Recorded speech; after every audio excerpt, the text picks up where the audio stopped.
Hey everyone, welcome back to our channel, We're the Movie Couple. I'm Wendy. I'm Dustin. And this is our non-spoiler review for Inside Out 2.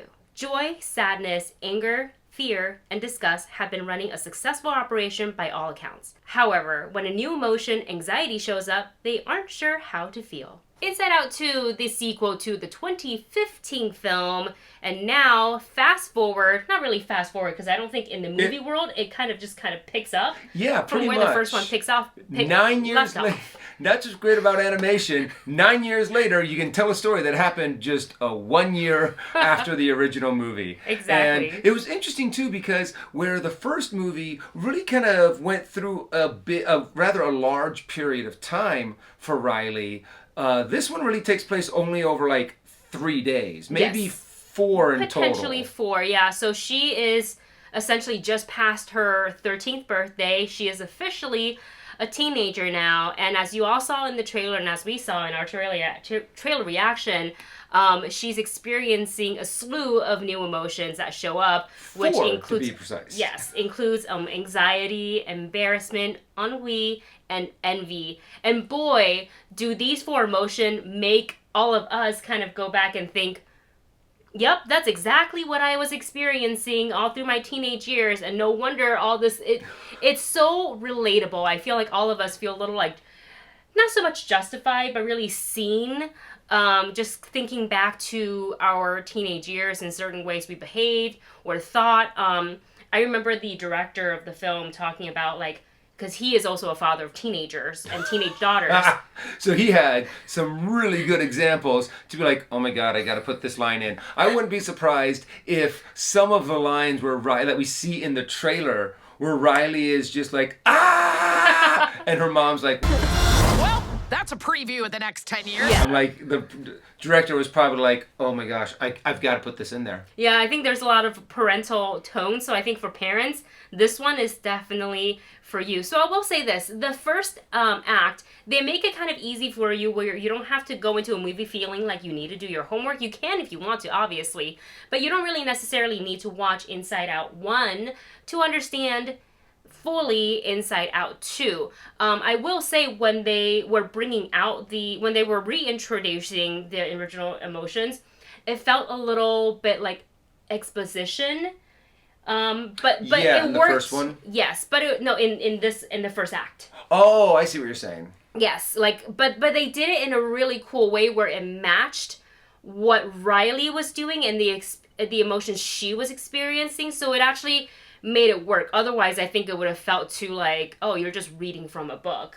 Oh, honestly, That's how I when felt. I was watching the beginning of this, I thought it was a really nice recap of the emotions, And it is. Of the emotions, what each emotion does, how they're related to Riley, and what they make Riley do. And I was kind of like, okay, and it's all within, you kind of saw it in the trailer, is that it's all within that first beginning part of Riley playing hockey. And I was like, oh, this is great, bop, bop, bop, bop, and we are moving forward with this story.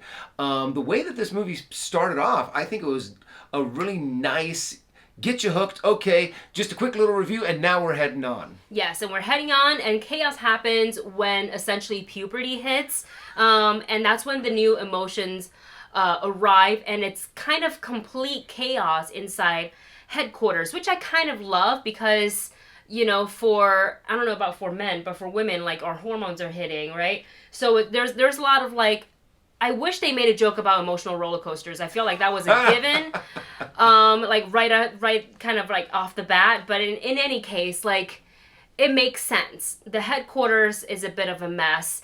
The old emotions have to figure out who these new emotions are and how they can fit in because they're so used to handling Riley's, like, headquarters in a certain way. So it's actually kind of nice seeing not just Riley experiencing it from the outside, but also on the inside, specifically Joy, who is so used to being the ringleader, for her to kind of essentially step away and share the console and not make all the calls. Now, anxiety, I feel like, and that's voiced by Maya Hawke, who did an amazing job. Honestly, just watching her in Stranger Things, I thought was just the perfect audition for anxiety, because she just kind of has that tone to her voice. She has that, she sounds very anxious. Yes. And I just think it was a perfect casting for her. A lot of fast talking, a lot of like squeals. And when she spoke, they really did a good job. Pixar did a really good job, because anytime anxiety was speaking through her thought process, it's like, but if I do this, and then the repercussion could be this. So then if I do this, I could have this. But then what if this doesn't work out? And then So in 10 years, this will happen. Yeah, and you're spiraling out of control. And I'm like, that is essentially anxiety, and how anybody who, whether you like have like a lot of anxiety or just a little bit, we all experience anxiety at some sort of level. And that's why I'm saying, like, this movie, it's so relatable, because when you have those moments, you're like, yep, that's exactly what goes on in my head, just like tornadoing my head, going through all the different scenarios and completely freaking out, and you're having this freeze. So you guys saw in the trailer, the emotions aren't really exactly seeing eye to eye with the way how the old emotions are handling things versus the new way the emotions are handling things. And it makes sense, because Riley's growing up. Yes. And, you know, at the forefront for teenagers, it's a little bit of like that it's very awkward. Self-awareness is a big part of it. Self-doubt is also a huge part of it. And they really play into that in this movie. And I think for all of us, like, once we hit 13 plus, that self-doubt is here to stay. Oh yeah. And during this entire self-doubt part of anxiety, of Riley's growth, it really does kind of turn into two groups. You get the original emotions, Joy's team, and anxiety's team. And I think that's where I started to have a little bit of I wanted to see more of the other characters, but it really does focus in hardcore on anxiety and on Joy. I feel like the other characters really did not just take one step, but maybe two steps backwards. And they did have their moments. Every single emotion did get at least one moment, which was a little bit redeeming. But I wanted to see more of all of these emotions. I didn't want it to just focus on anxiety and Joy, even though there is this moment with Joy where it kind of shifts from the end of the second act to the beginning of the third, that you just get punched in the chest and you're just like, oh my God, that's me. Yeah. That hits reality a little hard. So what they did was good, but I really just wanted to see more of a team effort. That's absolutely right. It took one line from a certain character, and all they said was a gut punch to me, and I just felt like it was speaking to me directly, and I lost it. So it's really interesting, because I think they did a lot of really good setup, and a lot of the ha-has were really good in the first and second act. I feel like the second act was a little bit jumbled. Some of the character had to take a journey, like as far as like physically they're traveling, and it feel like it made it a little bit too busy, and it was not as of a structured second act as I would have liked to see, especially with such a good setup with the first act. But they finished really, really strong with the third act, and that's where they're attacking you with all the emotional stuff. It's going, full Pixar and making you cry. I know for a fact that our entire roll, we're sniffling, because I was one of them, and I also heard people next to me sniffling real hard.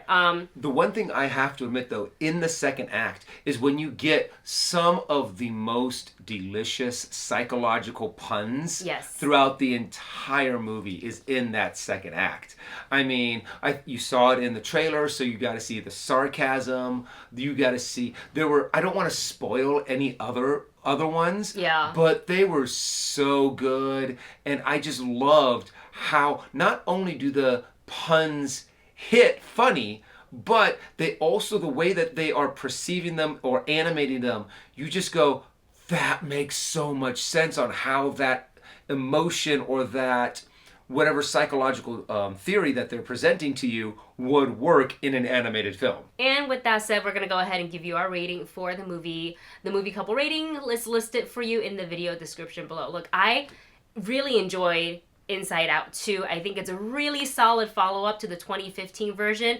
Is it better to me than the original? No. I also think it's a little bit more mature, which also makes sense because now our Riley is a little bit older, and also the audience who enjoyed the 2015, we're all of us 9 years older. So it makes sense for them to go that route. I feel like as far as the structure, really strong first act, really strong third act. The middle was I would say the weaker one, but overall they still drove a really heartfelt, really fantastic message home. It's very relatable. The writing is very, very clever, and I would give this a check it out. I am right there with you, honestly. There's so many good things about this movie. It follows up the second one so well. It doesn't overshadow the first one, and I think I enjoyed the first one a lot more.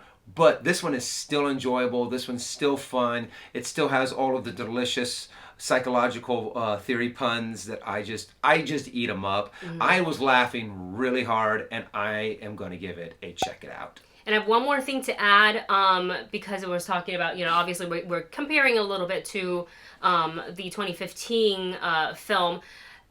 None of the moments, as emotional as they are, and as much as I did cry, none of them hit as hard as Bing Bong stuff.